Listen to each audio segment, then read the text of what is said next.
Welcome back. Hello everyone. Let me get this situated. Oof, it's getting hot and sticky in here.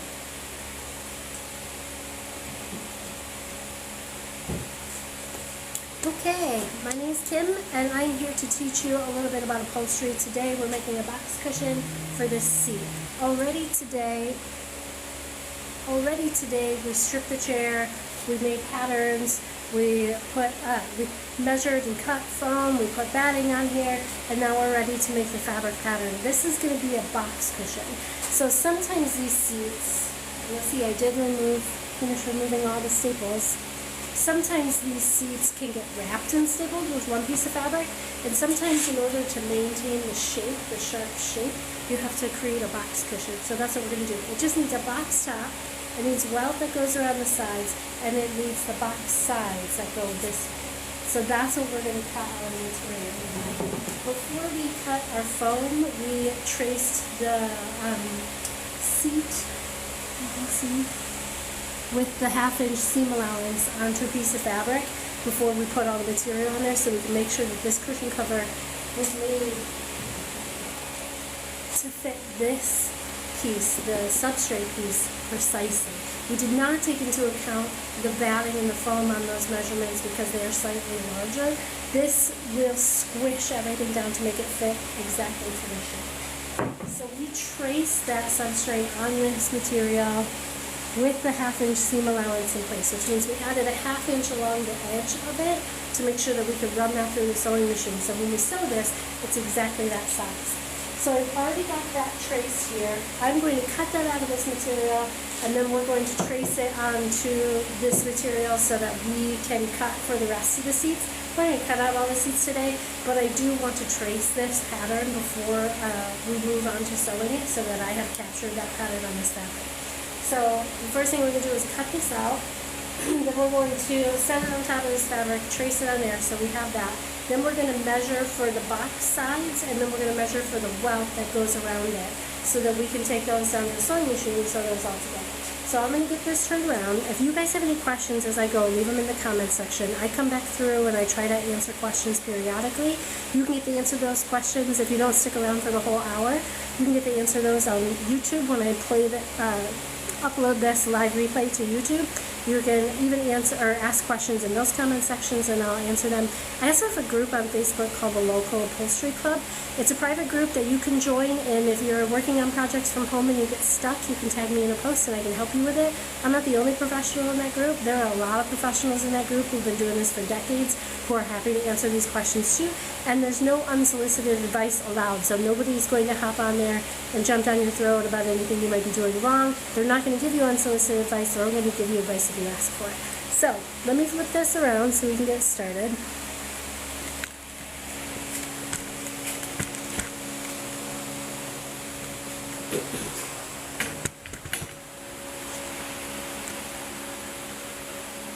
Now I've already traced this pattern on this material, and I'm going to cut it out so that we can trace it onto the other material.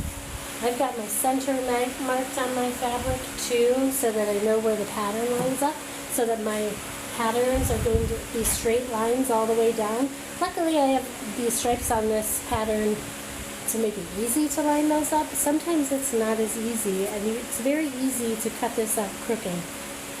So I've taken the precautions to cut it out straight. Now I'm just connecting these dots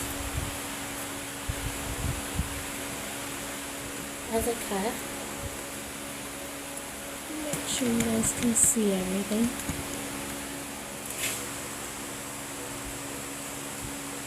We already took into consideration the direction of the fabric when we cut this pattern, but we're going to go over that again before we trace this and cut a new one. And I'm cutting it kind of inside that dot line because the tip of the marker is a little bit bigger and thicker, so that would add a little bit of a dimension, which might make all the difference when going to sew my pattern together. If it's a little bit baggy, I might end up having to add more batting to fill it out. So I want this to fit as tight as possible so that I'm not wrestling with extra material or wrinkles or anything when I go to put it on my piece of furniture.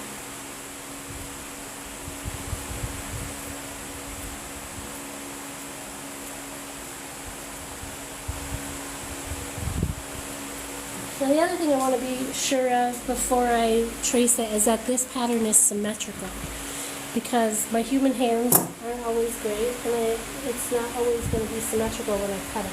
But we can force symmetry. I didn't even round that corner, which is why. And this is pretty symmetrical up here, but I do need to trim around this corner.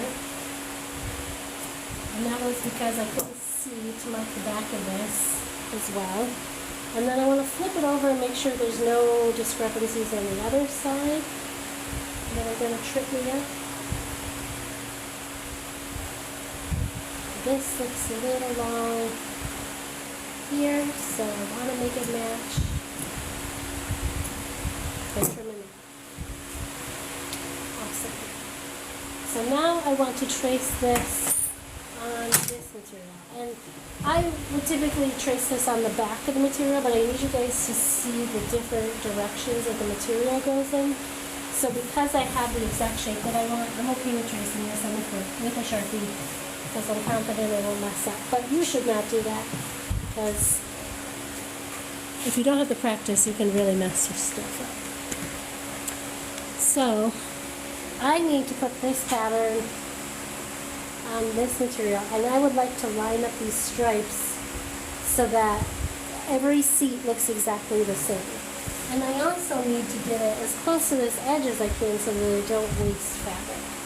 So I'm just going to line it up this way. I can't use a salvage edge, so I just have to move the pattern over a little bit. And I just make sure that all of these lines are lined up at the top, sides, and bottom so that it looks seamless before I start to mark it. Now, the other thing to keep in mind is the direction of the fabric when you put this on. We marked this fabric so that the nap of the velvet wipes down towards the front of the seat, and that's because when you sit on the seat and you scooch to get off of it, you're wiping the fabric. And if you wiped it in the other direction, it would wipe the fabric up, and it would mess that fabric up, and it would ruin your seat in a very close amount of time. You'll also notice that if you take a look at this, when the velvet is flipped around and going in the nap is going in a different direction, that it appears to be two different colors as the fabric that it's on top of. This fabric isn't two different colors, it's the same color, but it was facing two different directions. So if you have multiple panels of fabric that you're cutting out of your material, you want to make sure they're all going in the same direction. So I have that lined up. I'm going to put a couple of heavy objects so that this doesn't move around on me.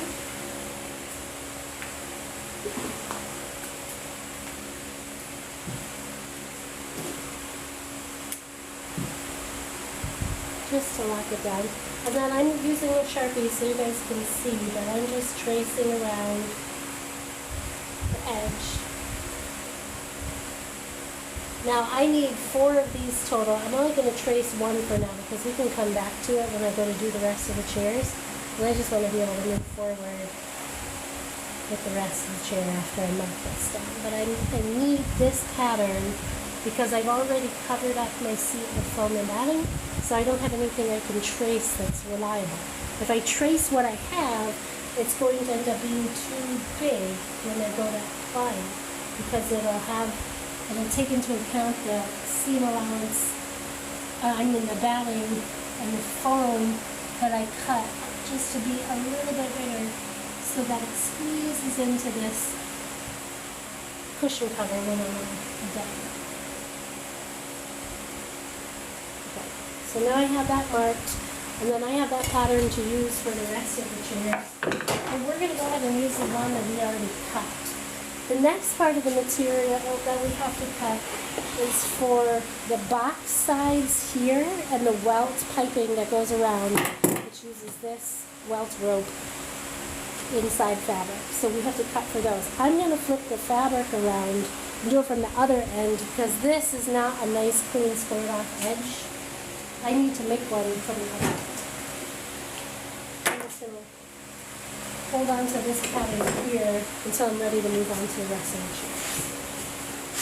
So if I flip this around, I can cut my fabric from the other end, but we have to remember the direction that this fabric goes in also. And I will say that I don't think that the width of this fabric is 54 inches because I can see salvage edge has been cut off some of it already. So we're going to measure that before we go too far.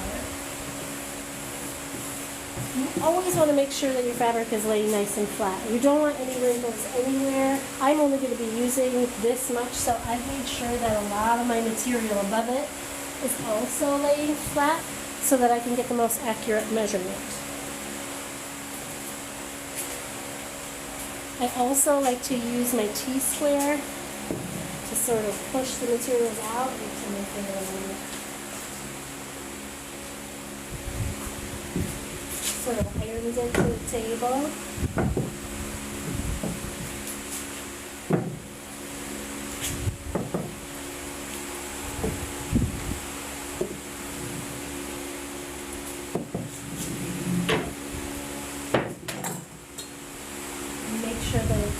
Stretched out all the way to the sides too, so we get an accurate length measurement.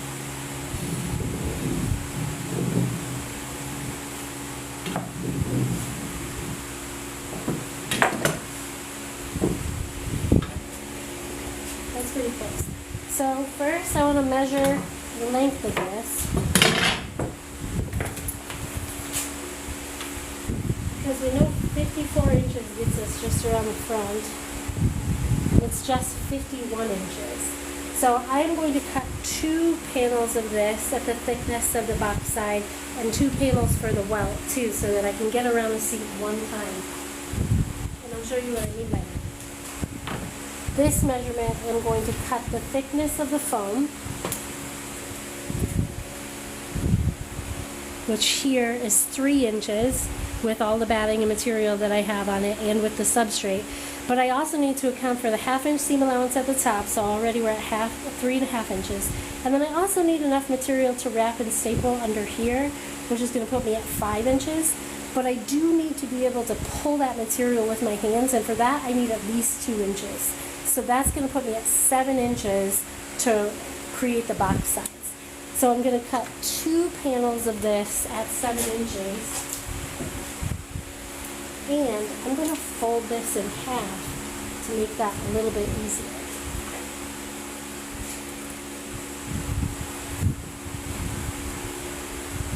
Now this is a true vintage fabric. You can see some discoloration from the roll on the back of it. The front has remained in great shape, and there's no discoloration, but you can see it in the back. And I got this at Haberman's Fabrics in Clawson, Michigan. Really great, knowledgeable place.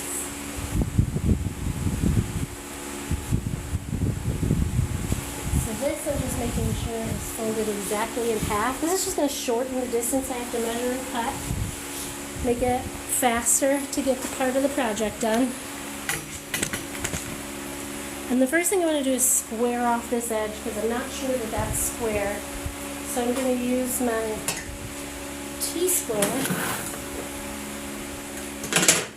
And you'll notice I also haven't marked to the top or bottom of this yet. And that's because after I cut it loose, I can mark that. Because I can flip it around easily. So I'm lining my T-square edge up against this 90-degree angle.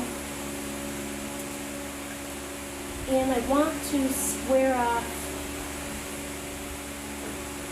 this final edge here to make sure that my measurement is square. So I'm just sort of bringing it close to the edge. And now I'm going to make all my measurements up from here. So remember we have 2 7-inch panels.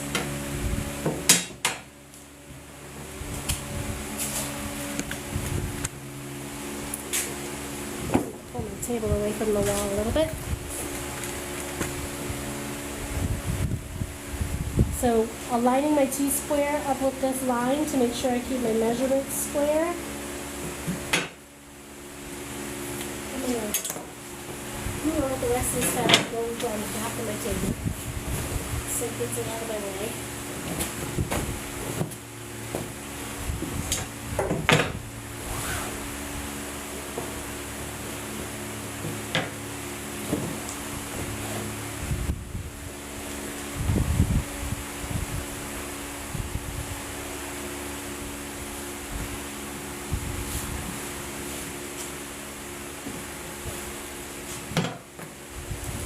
Now I'm going to measure 7 inches and then 14 because I need 2. I'm going to make the same mark on this edge over here, lining up our T-squared line, making sure that this line stays flush also. Like 7, 14.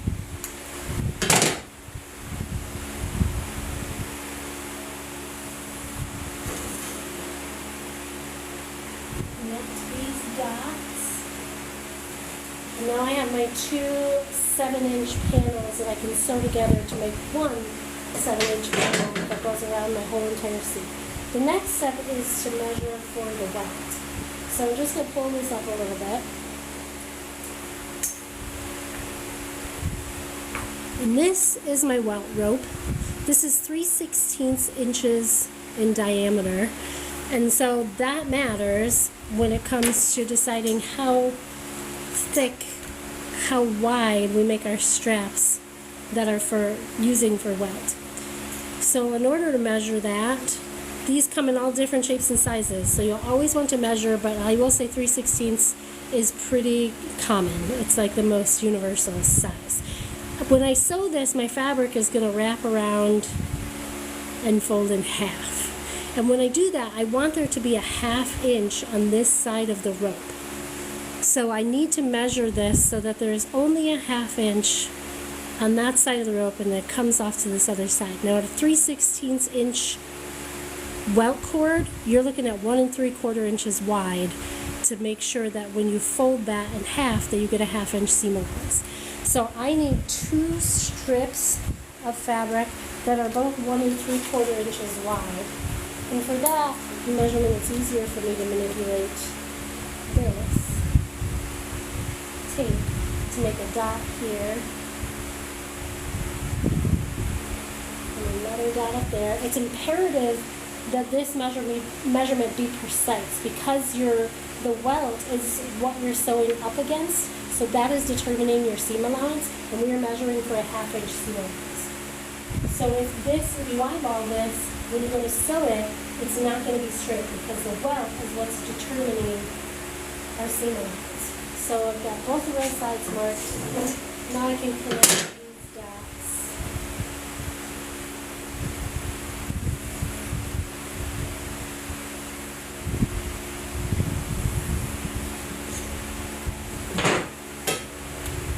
And I'm ready to cut out these pieces of my pattern.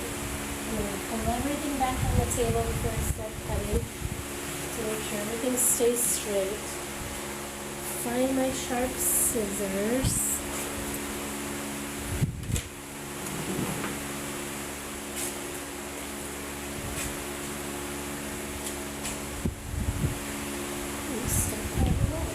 So I'm going to first cut this last line so that I can get everything cut off the roll.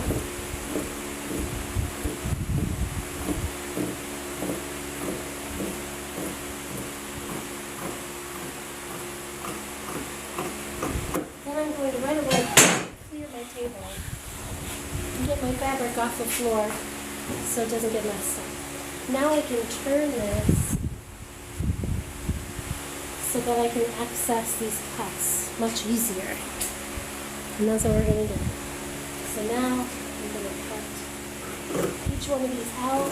Be real careful not to disturb the fabric too much because you don't want it to pull the fabric so that it cuts the bottom piece at a different rate than the top piece. You want to be as close as possible because this has to be 1 3/4 inches all the way down.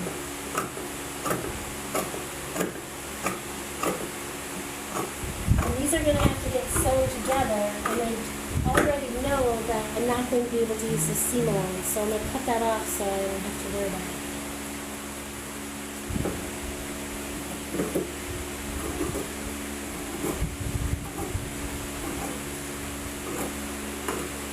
use my hands to hold the fabric together so it doesn't move. Two more cuts after this. Seam allowance. I'm going to cut this edge off first.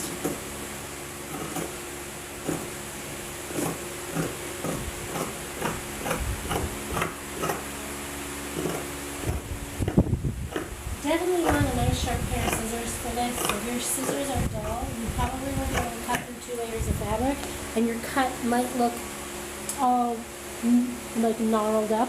And if your fabric frays, that's going to mess up the fray on your fabric too. So always have a nice sharp pair of fabric scissors. Don't let anyone use it for anything else.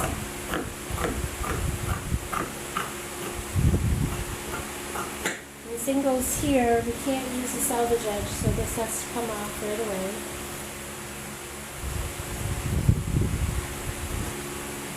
Same on this side.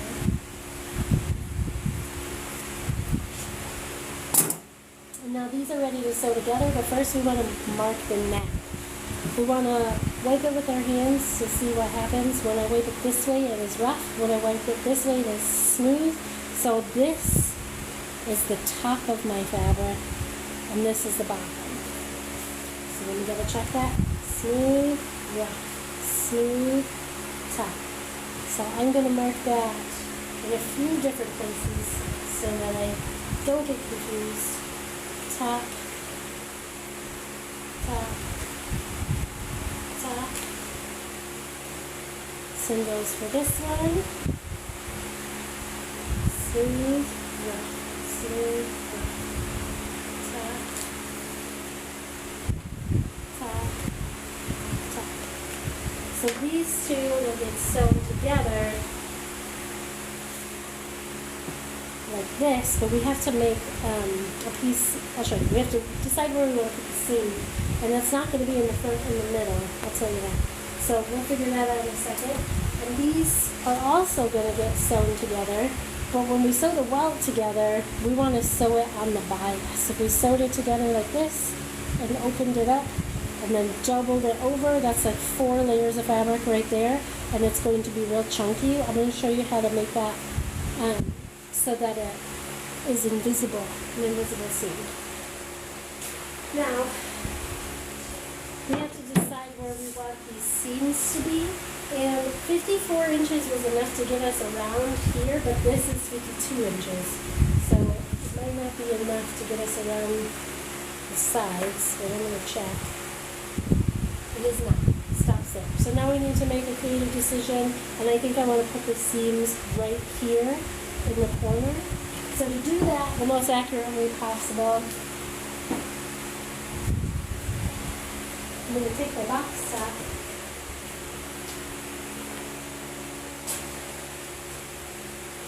And I'm going to start marking the centers and then like the centers on the corners here. So the first thing that I want to do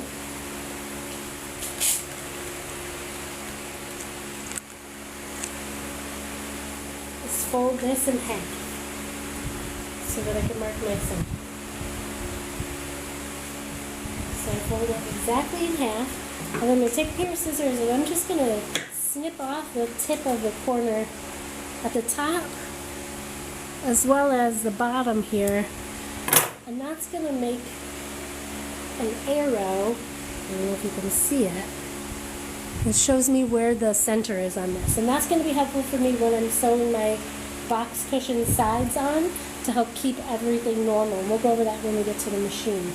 I need, though, to be able to start my seam somewhere in the corner. So I'm going to fold this corner in half,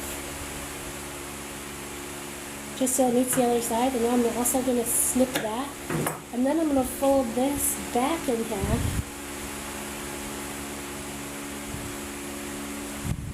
and make the same mark on this side. So now I have a little arrow. I'm going to make it a little steeper, to where I know I can line my seam up in that corner. So in order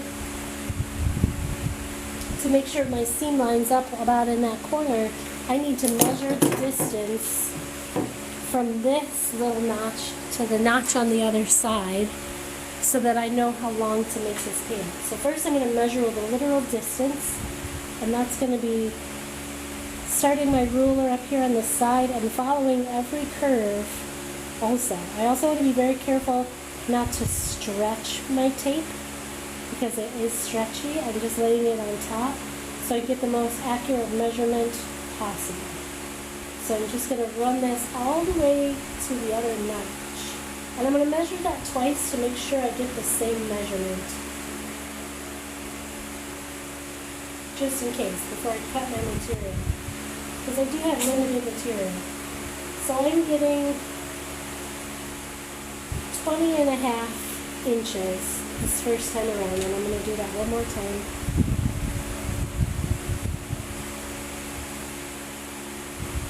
And I'm like riding every edge to the edge and turning it when it turns.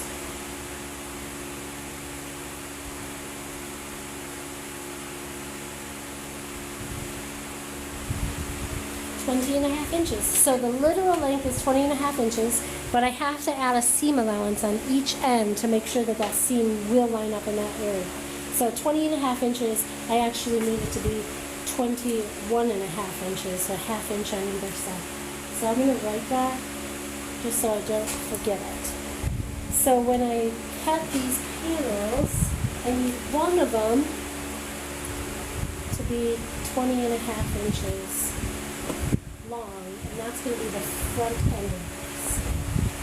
Now the welt's going to look a little bit different. So here, I'm going to measure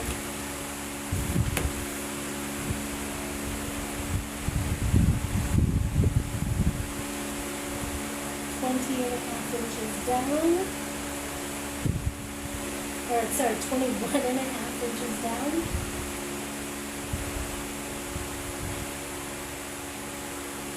Same thing on the bottom,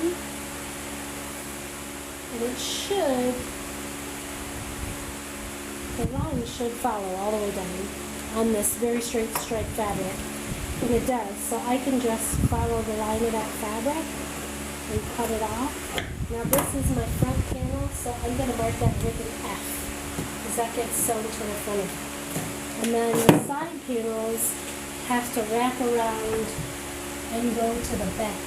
So I need to measure, I'm going to take my other panel and I'm just going to cut this in half, because that's going to make sure that it is longer than it needs to be, and I'll double check that too. Longer than it needs to be so it overlaps in the back, which is what I needed to do. It'll also have a seam in the back, but you won't see it because it goes up against the back of the chair and it's screwed onto the chair.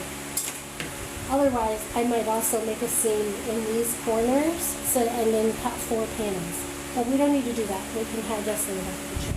So I just want to make sure that this side, from here, the side panel will go around and come to that middle spot in the back. I don't think I'm going to have a problem with that. And it's okay to cut this longer than you need it at this stage, because you can cut off the excess.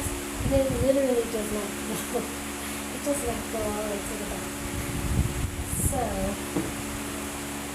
we're going to have to see this one from here.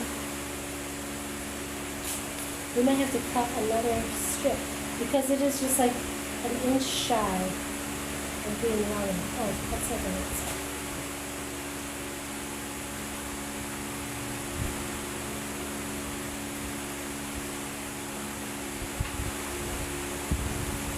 This one does go past the halfway point, so this is long enough so I can cut the same length out of this side panel. So for that, I'm just going to set this on top. Mark this with an S for side.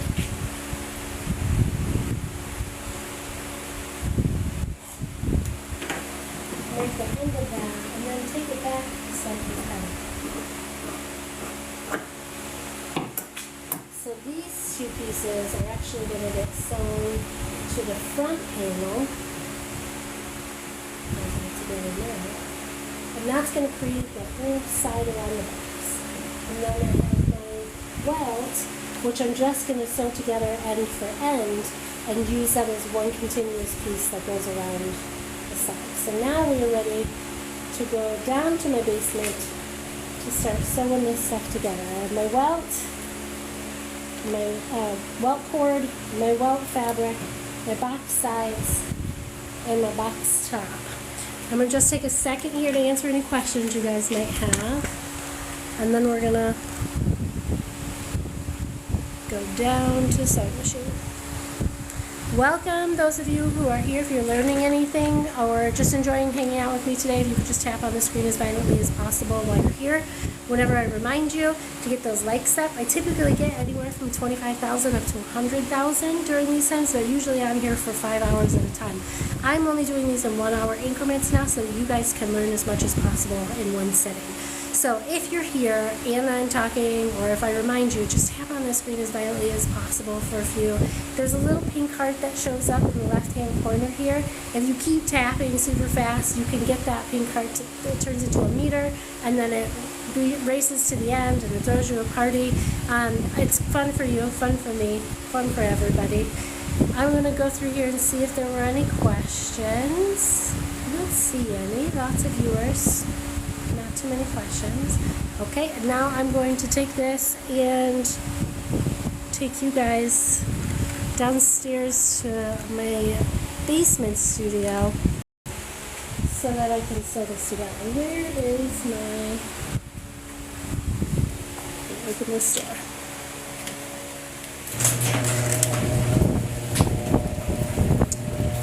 So I am just in my garage.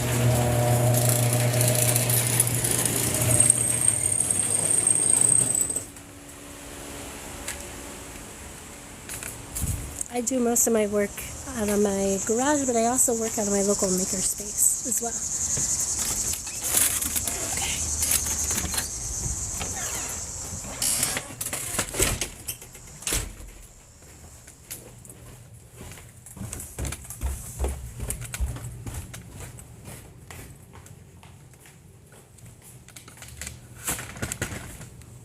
Right. Here is my sewing machine. So now we're going to start sewing this stuff together.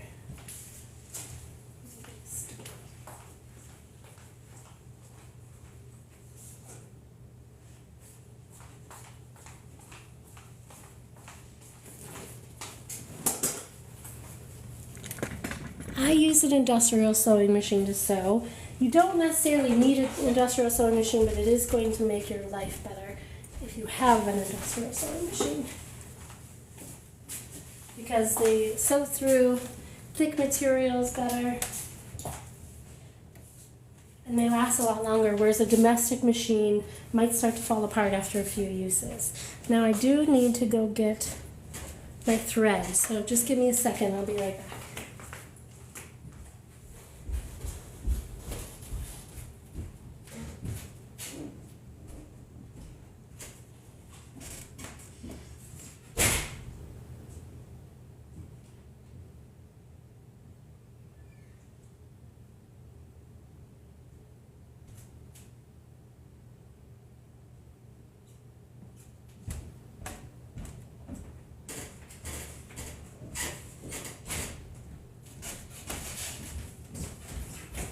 Downstairs, Hayes.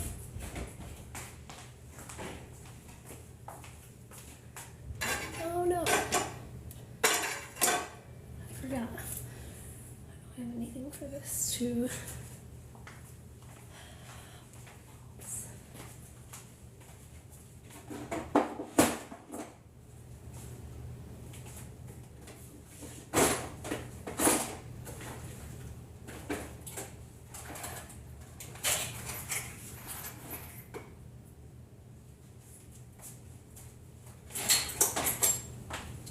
Give me just a second, guys. I'm going to attach something for my thread bag.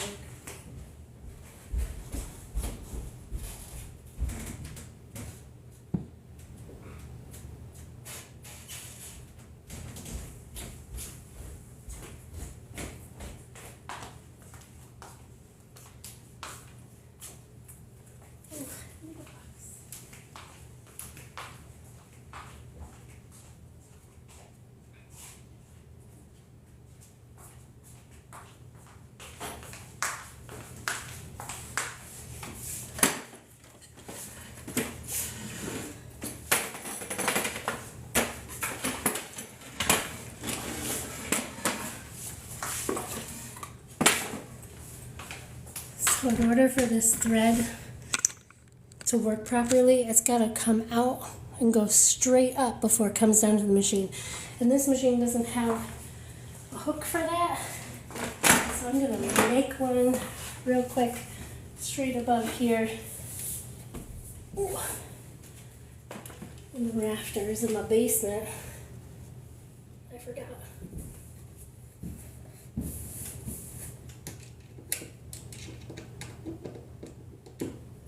And I'm just putting a screw up here that the thread can ride around.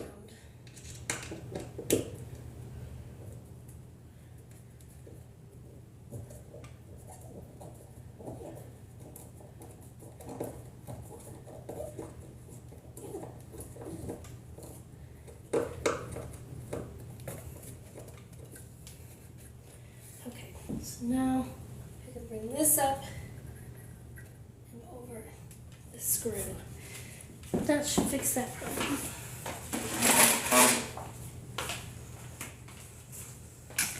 So I'm using a brown thread because it kind of goes with the fabric, but you're also not going to see it. So very rarely will we change our threads unless we absolutely have to, because you can't see it unless you're doing a top stitch. So in this case, you won't see it at all because there's no top stitch. But if you did see it, the thread would match the fibers of the fabric. But I use pretty much only like brown and black and gray and white thread unless I'm doing a top stitch. Now I would show you how this is threaded, but it really is different for every machine because they have different thread tension units. My machine makes that sound the whole entire time while it's on because it has a clutch motor. The servo motor is quiet the whole time, but this is actually not very loud for what it is. And then I have the bottom thread.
My bottom thread, we are going to be stuck.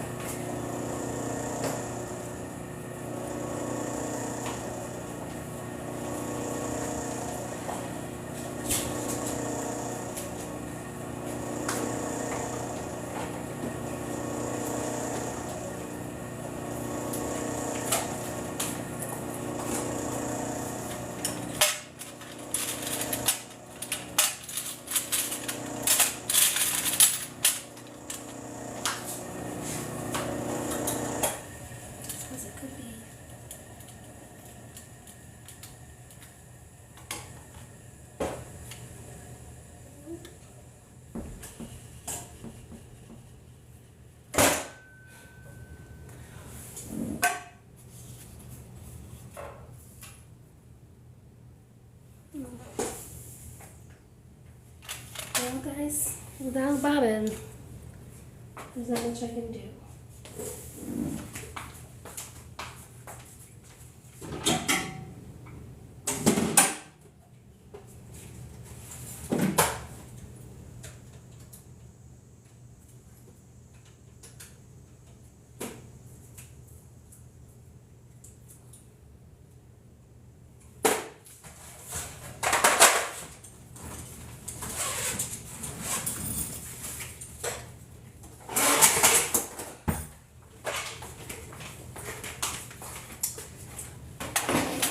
I don't know if this bobbin's gonna fit or not.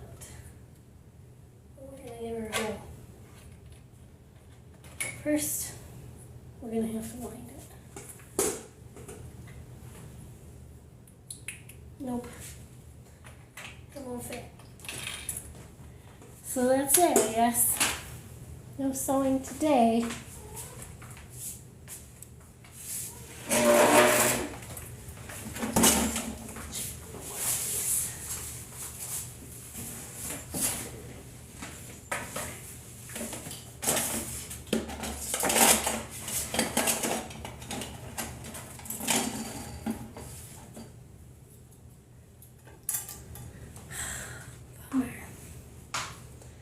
Well, that does that, I guess. I'm gonna have to go get a bobbin for this, and I might pop back on later, but I don't know. This sucks, because I really thought we were gonna get this done today. But next time I come on, you'll get to see me sew the box cushion together, or I'll sew it together, and I'll show you guys the video later on. If you learned something today, I really appreciate you being here. Sorry we didn't get to finish that up. I don't know what happened to my bobbin. I just used it 2 days ago. But we did learn a lot today. We learned how to strip a chair without damaging it. We are learning how to replace the caning with foam and batting. I'm hoping I can get this bobbin together so that I can sew this together tonight and show you guys how it's all put together tonight. It just might mean we're working a little bit late into the night. So keep an eye out on this page. I might be going live here a little bit later, but for now, we are done. Thanks for joining. Sorry we didn't get a chance to finish up. I will go through and check and see if there were any questions, comments, or compliments. I don't see any. Either way, my name is Kim. I teach upholstery workshops 4 days a week. You can attend those in person or virtually over Zoom, Friday, Saturday, Sunday, and Monday. If you're from out of town, I'm in Ann Arbor, Michigan. All my classes are buy 3 get 1 free, so you could schedule a 4-day weekend for $225 and bring a friend free, because all my classes are bring a friend free. So if that sounds interesting to you, then I would sign up. I do have one more spot left for Upholstery Summer Camp, which is about 10 times more expensive than that 4-day weekend, but it's all inclusive. Includes your meals, includes your materials, includes your stay at the historic Newton of Ypsilanti. It's a really, really fun time. It's a fun vacation, and it's something you can write off on your taxes if you're doing this for professional development. So keep that in mind. If you haven't followed me already, go ahead and follow me. Go like my videos. I have a club on Facebook. The Local Upholstery Club is a private group. You can join that if you're working on projects from home. You can take pictures or video, post them, tag me in a post, and I'm happy to answer those questions for free. So that's all I got for you guys today. I might be back on later to finish this up. We'll talk to you later.